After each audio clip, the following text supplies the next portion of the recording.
My dear viewers, আজি আমি number সিস্টেমৰ বিষয়ে আলোচনা কৰিম। অসমীয়াত ইয়াক সংখ্যা প্ৰণালী বুলি কোৱা হয়। আজিৰ ভিডিঅ'টো পাৰ্ট 1 ভিডিঅ' হ'ব আৰু এই ভিডিঅ'ত স্বাভাৱিক সংখ্যা আৰু পূৰ্ণ সংখ্যাৰ বিষয়ে আমি আলোচনা কৰিম। তোমালোকে ভিডিঅ'টো স্কিপ নকৰাকৈ চাই থাকিবা। প্ৰথমত আমি স্বাভাৱিক সংখ্যাৰ বিষয়ে আলোচনা কৰিম। ইংৰাজীত ইয়াক নেচাৰেল নাম্বাৰ বুলি কোৱা হয়। স্বাভাৱিক সংখ্যা মানে কি? স্বাভাৱিক সংখ্যা হ'বলৈ হ'লে সংখ্যাটো 1ৰ পৰা আৰম্ভ হ'ব লাগিব। 1ৰ পৰা আৰম্ভ কৰি অসীমলৈ গুণিব পৰা সংখ্যাবোৰক স্বাভাৱিক সংখ্যা বুলি কোৱা হয়। সংখ্যাটো ক'ৰ পৰা আৰম্ভ হ'ব? 1ৰ পৰা আৰম্ভ কৰি যিমানবোৰ সংখ্যা আমাৰ এই পৃথিৱীত আছে সকলোবোৰ সংখ্যা গুণিব পাৰোঁ, সেইবোৰ সংখ্যাক কি কয়? স্বাভাৱিক সংখ্যা।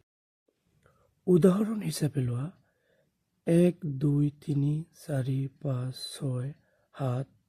তাৰপিছত তুমি এনেকৈ গৈ গৈ গৈ যিমান সংখ্যা আছে অসীমলৈকে সেই গোটেইকেইটা সংখ্যাক আমি কি ক'ম? স্বাভাৱিক সংখ্যা বুলি কওঁ।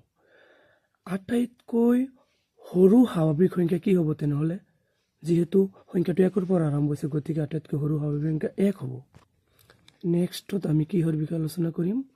পূৰ্ণ সংখ্যাৰ বিষয়ে আলোচনা কৰিব লাগিব। যদি 1ৰ পৰা সংখ্যাটো আৰম্ভ হয় তাক স্বাভাৱিক সংখ্যা বুলি কয়, আৰু যদি সংখ্যাটো 0ৰ পৰা আৰম্ভ হয়, 0ৰ পৰা আৰম্ভ কৰি অসীমলৈকে গুণিব পৰা সংখ্যাবোৰক পূৰ্ণ সংখ্যা বুলি কোৱা হয়। যদি 1ৰ পৰা আৰম্ভ হৈছে তেনেহ'লে তাক স্বাভাৱিক সংখ্যা ক'ব। ভালকৈ মনোযোগ দিবা। যদি 1ৰ পৰা আৰম্ভ হৈছে তাক স্বাভাৱিক সংখ্যা, আৰু যদি সংখ্যাটো 0ৰ পৰা আৰম্ভ হৈছে তেনেহ'লে সেই সংখ্যাটো কি সংখ্যা ক'ব? পূৰ্ণ সংখ্যা বুলি কোৱা হ'ব। উদাহৰণ হিচাপে লোৱা, তুমি সংখ্যাটো ক'ৰ পৰা আৰম্ভ কৰিবা? 0ৰ পৰা।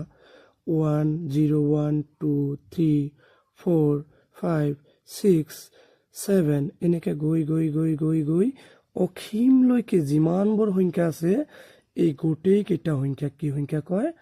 পূৰ্ণ সংখ্যা বুলি কোৱা হয়। আৰু আটাইতকৈ সৰু পূৰ্ণ সংখ্যাটো কি হ'ব তেনেহ'লে? 0, কিয়নো 0ৰ পৰা আৰম্ভ হৈছে,